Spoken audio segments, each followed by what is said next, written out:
Chapter 4, Home Again. What can her assessments do? Heidi can't stay ill, but Clara can't lose her friend. In the end, he finds the answer to this problem. He speaks to the two girls. You are very homesick, he tells Heidi, and you need to return home to mountains. Dr. Clausen says this, and he's right, I think. But father, Clara begins. Please, Clara, says her assessment. Let's think of Heidi now. What's best for her? But I promise you, daughter, you can visit her in Switzerland very soon. Then he says to Heidi, so, are your bags ready? Because your journey home begins early tomorrow morning. 2 days later, Heidi arrives at the village of Dorfli. Before she goes to grandfather's hut, she visits Peter's house. She gives nice presents from Clara to Peter's mother and grandmother. Thank you, they say. Now please don't go. I must, but I can come back tomorrow, Heidi promises. Then she hurries up the mountain. When she reaches her grandfather's hut, she calls, Grandfather, it's me, Heidi, I'm back. Grandfather comes out of the hut and looks at her. He's very surprised. Suddenly, he takes her in his arms. He laughs. Heidi, is it true you? He cries.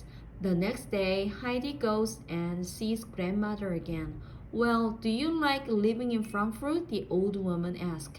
Heidi tells grandmother all about it. Suddenly, Heidi remembers something and she laughs. Oh, and I can read now, she says. Can I read to you? Yes, please, answers grandmother. For the next hour, Heidi reads to her. You can read beautifully, the old woman says when she finishes. Back at grandfather's hut, grandfather gives a big old book to Heidi and he says, read to me from this. She opens the book and reads a wonderful story to him. Once a young man leaves home and goes to a far town. At first he has lots of money and many friends there. Then he loses all his money and his friends, and he's alone and sad. In the end, he returns home with nothing, but his father isn't angry. He has something nice to wear and something good to eat. The old man says because he feels happy to see his son again. When Heidi stops reading, grandfather is very quiet. The next morning, Sunday, he takes Heidi to church. The people there are very surprised when they see him arrive with his granddaughter. After they leave the church, grandfather goes to the pastor and she says, I am coming to live in the village this winter. Heidi can go to school more easily from here. Good, smiles the pastor.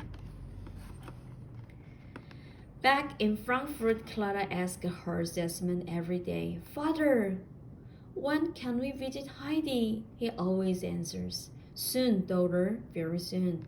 But when he thinks about the long journey, he feels afraid. Is it a good idea for Clara to go? He thinks. In the end, he speaks to Dr. Clausen about it. Doctor, he asks, can Clara visit her friend Heidi in Switzerland this autumn? The doctor answers sadly, no, she can't. The journey is long, and your daughter isn't very strong. You must be very careful with her. I know this story well. Remember last spring, I'm alone now because my young daughter is dead. But I can never forget her. 굉장히 슬픈 스토리네요. 이번 파트는 자, 리딩 체크에 들어갑니다. 이번엔 match the two parts of the sentence. 잠깐 스탑해놓고 풀어봐도 됩니다, 친구들. 잘 보이나요? 네, A, B, C, D, E, F, G, H와 1, 2, 3, 4, 5, 6, 7, 8 연결해서 문장이 완성되도록 하시면 돼요. 힌트 앞으로 보면 안 돼요. 정말 모를 때 그때 한번 보는 거고.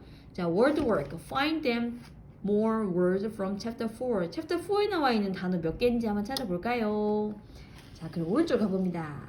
자, 2. Use the words from activity 1 to complete the sentences. 빈칸에다가 단어를 집어넣으면 됩니다. 힌트는 아까 풀었던 여기 왼쪽에 있죠? 그 단어가 들어가는 거예요. 자, guess what? What happens in the next chapter? Match the people with the sentence. 자, 다음엔 어떤 스토리가 전개가 될까? 분명히 클라라는 가고 싶다고 했지만 의사 선생님은 위험하다고 했어요. 그리고 복선처럼 좀 까라는 게 있었죠? The doctor says, I lost my daughter. 그게 복선이 되려나? 하이드에게 무슨 일이 일어날까요? 자, 다음에 우리 chapter 5에서 만납시다. 거의 마지막을 향해 달려가고 있어요. 자, 다음에 만나요. 안녕.